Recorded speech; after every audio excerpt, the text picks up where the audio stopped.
nombre del Padre, y del Hijo, y del Espíritu Santo. Amén. Qué bueno poder encontrarnos con el Señor Dios. Él es nuestro Padre. Todos los días está atento para decir que nos ama y que podemos contar con Él. Siempre camina a nuestro lado. Si nosotros le abrimos nuestro corazón y permitimos que Él esté de verdad en nuestra vida. Démosle gracias y escuchemos lo que nos dice el Señor en el Evangelio de San Mateo en este día. En aquel tiempo el Señor Jesús le dijo a sus apóstoles: si tu hermano te ofende, ve y corrígelo, tú y él a solas. Si te escucha, has ganado a tu hermano. Si no te hace caso, hazte acompañar de uno o dos, para que el asunto se resuelva por 2 o 3 testigos. Si no les hace caso, informa a la comunidad. Y si no hace caso a la comunidad, considéralo un pagano o un recaudador de impuestos. Les aseguro que lo que ustedes aten en la tierra quedará atado en el cielo, y lo que desaten en la tierra quedará desatado en el cielo. Les digo también que si donde ustedes se ponen de acuerdo en la tierra para pedir cualquier cosa, mi Padre del cielo se la concederá. Porque donde hay 2 o 3 reunidos en mi nombre, yo estoy allí en medio de ellos. Palabra del Señor. Qué texto tan enriquecedor y tan apropiado para los tiempos modernos. La enseñanza de Jesús es una invitación a la moderación en el uso de ciertas reglas de disciplina comunitaria. Hoy nos está enseñando el Señor lo que significa y lo que es la corrección fraterna, la corrección entre nosotros como hermanos y hermanas. Qué bueno entonces estar atentos para salir siempre al encuentro de la otra persona y ponernos de acuerdo en el actuar correcto de acuerdo a lo que el Señor Dios nos propone. La condenación del hermano solo es posible cuando persevera en el mal y rechaza toda corrección y toda posibilidad de perdón. Es lo que el Señor nos dice en los versículos 15 a 17 del Evangelio que acabamos de escuchar. Si tu hermano te ofende, ve y corrígelo, y tú y él a solas.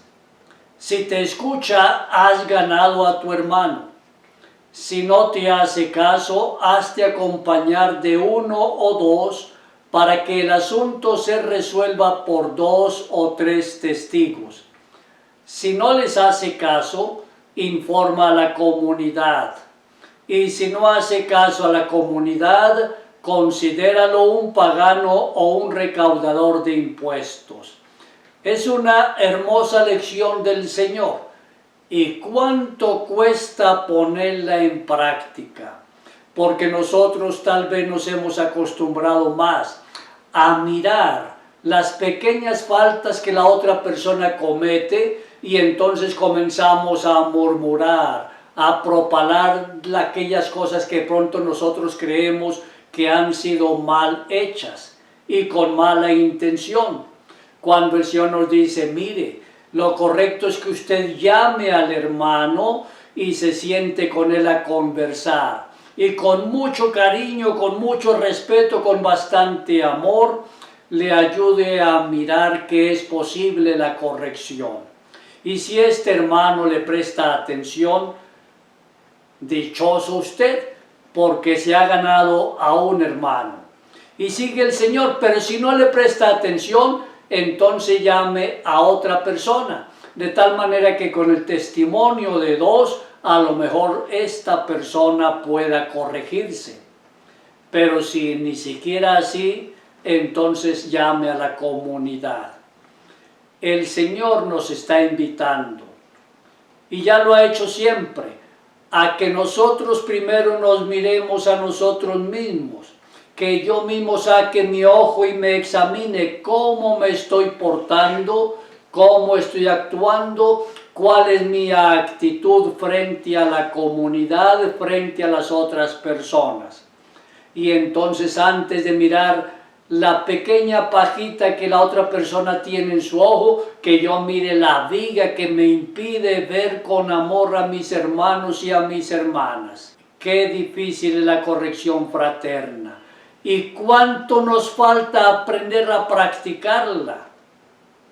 Qué bueno que lográramos comenzar a practicarla desde nuestra misma casa, con nuestros familiares, con nuestros hermanos, con las personas con quienes compartimos la vida de cada día.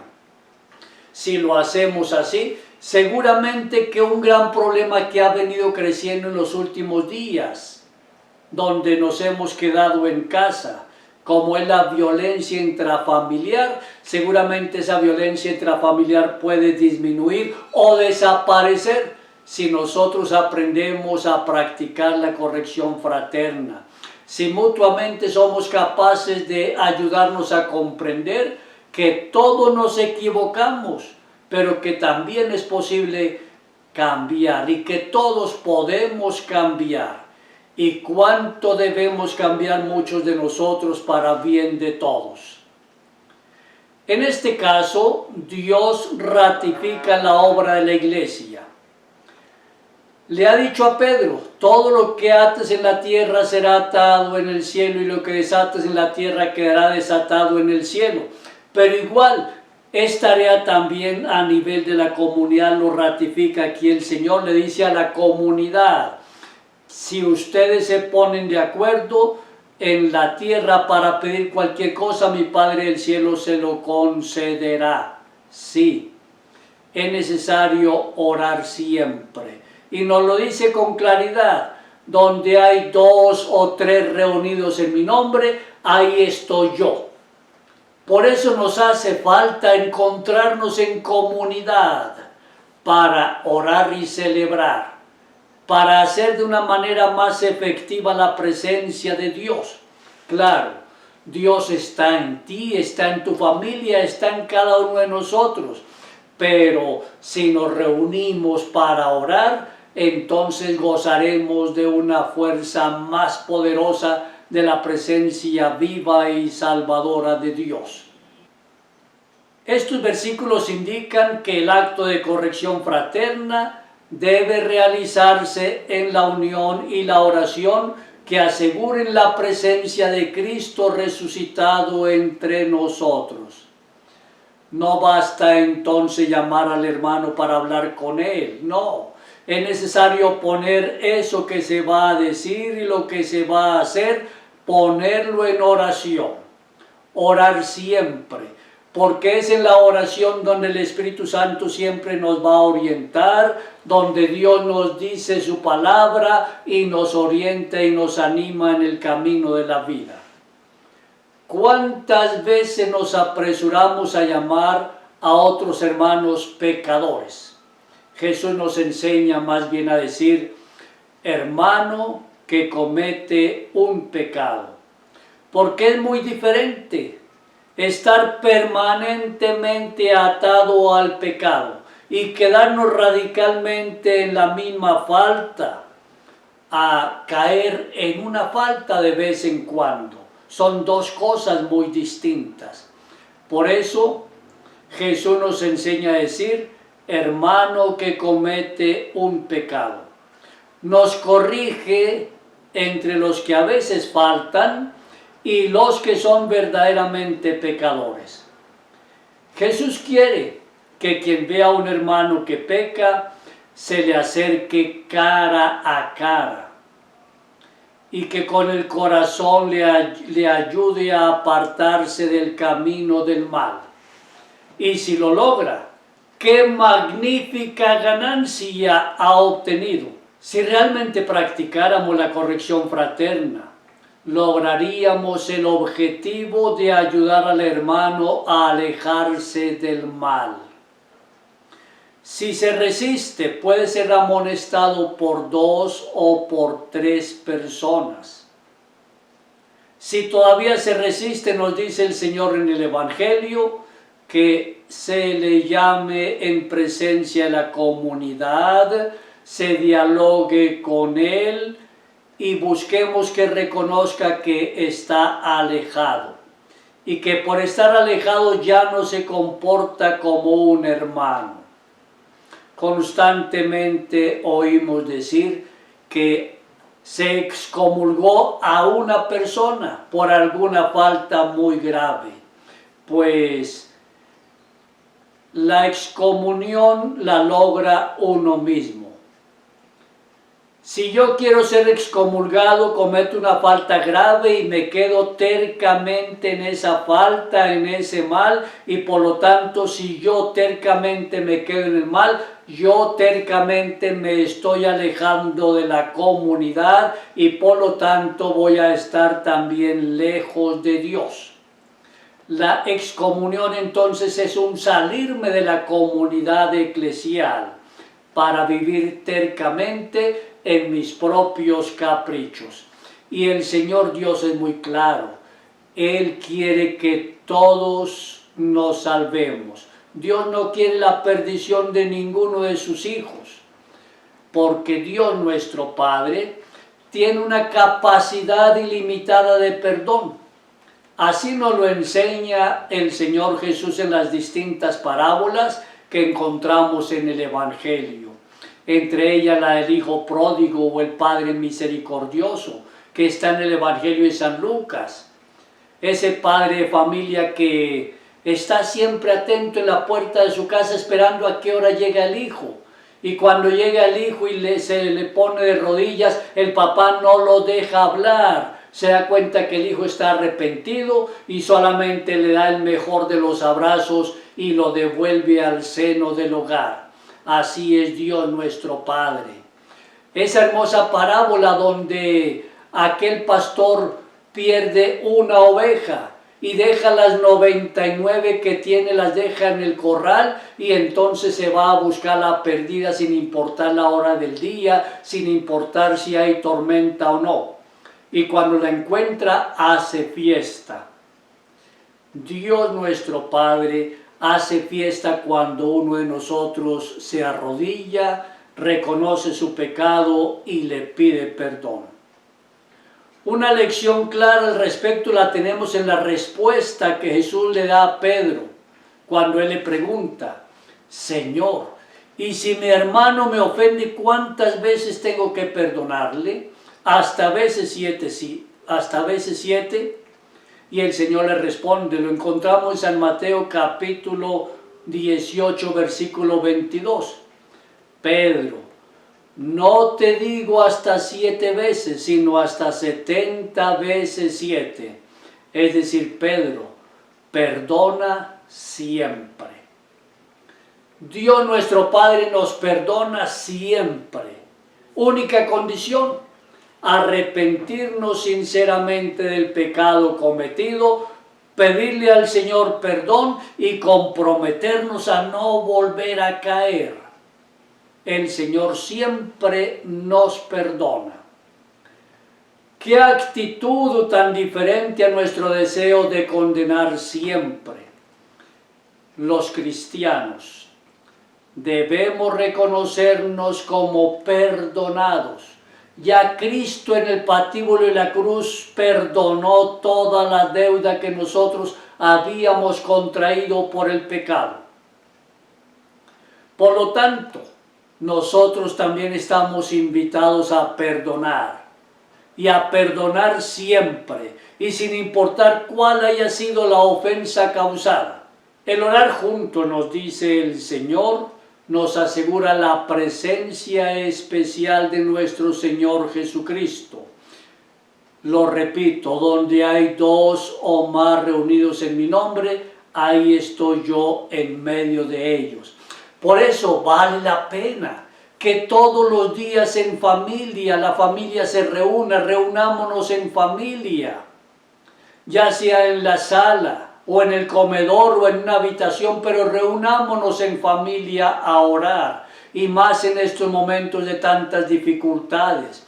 Queremos que no haya violencia intrafamiliar, reunámonos en familia, y entonces en familia por lo menos 5 minutos antes del descanso nocturno, en círculo y abrazados papá, mamá e hijos, una oración que salga del corazón. La familia que reza unida está unida, y cuando 2 o más se reúnen para orar, ahí está Cristo. Oren en familia y verán que la presencia del Señor Jesús es una gran verdad. Y cuanto más si nos reunimos en comunidad.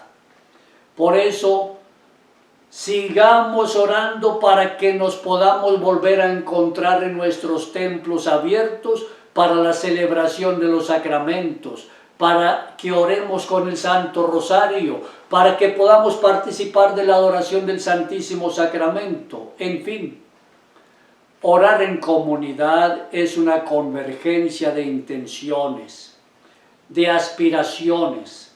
Es la expresión de un corazón amplio y abierto hacia todos, incluso hacia quienes se equivocan, no oran, no aman o terminan cerrándole la puerta de su vida a la presencia de Dios. Esa es la intención de la oración de los fieles.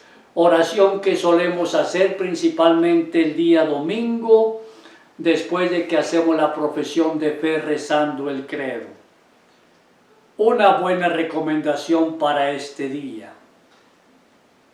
Si nosotros no podemos perdonar, esa falta de perdón se queda en la mente y se convierte en una idea fija que todos los días estará dando vueltas en la mente y en el corazón, y eso terminará también somatizándose, o sea, enfermando cualquier parte del cuerpo. Por eso es muy necesario perdonar. Podemos decir, yo perdono, pero es que no olvido. El perdón es borrón total y cuenta nueva. Podemos perdonar y debemos perdonar. Claro, la memoria, siempre el disco duro y la memoria va a estar trabajando, por eso no nos vamos a olvidar. Pero ¿cuál es la gracia del perdón? Que nos ayuda a que cuando llegue el recuerdo negativo, no nos angustiemos, no nos pongamos de mal genio, no digamos palabras desajustadas hacia esa persona que nos ofendió. Un ejercicio pequeño que te le propongo por si de pronto en su mente todavía no ha podido perdonar a alguien. En estos días póngase en oración ante el Señor. Pídale las luces al Espíritu Santo para que le fortalezca en la decisión de perdonar. De perdonar. Y por ahí dentro de unos 8 días, cuando ya usted haya hecho harta oración pidiéndole al Señor que le acompañe, la anime, la fortalezca, entonces siéntese en un lugar donde esté solo, sola, la sala de su casa, su habitación, donde quiera. Se sienta solo. Y allí en la soledad y en el silencio, cierra los ojos. Imagínese que la persona a quien usted le va a perdonar está sentada frente a usted. Ubique una silla e imagínese la persona sentada frente a usted, con los ojos cerrados. Imaginándosela ahí, dígale, comenzando por el nombre, fulano, mengana, y hágale todos los reclamos que le quiera hacer en voz alta, dígale todo, recrimínele. Dígalo con las palabras que le salgan en ese momento desde su corazón animado por sus heridas. Desahóguese totalmente. Cuando ya considere que le ha hecho absolutamente todo, entonces dígale fulano o mengana, en el nombre y con el poder del Señor Jesús, yo te perdono. En el nombre y con el poder del Señor Jesús, yo te perdono. Y cuando ya le haya dicho así unas 4 o 5 veces, entonces toma aire y va abriendo lentamente los ojos en la medida en que reza el Padre Nuestro. Y usted, a partir de ese momento, va a sentir que su cuerpo está más descansado, que su mente está más tranquila y comienza a descansar. Comienza a ver la vida de otra manera totalmente diferente y a partir de ese momento, cuando se acuerde la ofensa hecha, ya no va a tener rencor, mal genio, nada, sino que dejará pasar ese recuerdo negativo. Así es el perdón de Dios, y nosotros que nos parecemos a Él porque somos su imagen y semejanza, también podemos perdonar. Gloria al Padre y al Hijo y al Espíritu Santo, como era en el principio, ahora y siempre, por los siglos de los siglos. Amén. María Inmaculada, Madre de la Iglesia y auxiliadora de los cristianos, ruega por nosotros. Y en esta semana dedicada a San Juan Bosco, pidámosle al Señor todos que nos regale buenas y santas vocaciones para la vida sacerdotal y religiosa. Que el Señor Dios y la Santísima Virgen María te bendigan a ti y a tu familia, en el nombre del Padre, y del Hijo, y del Espíritu Santo. Amén.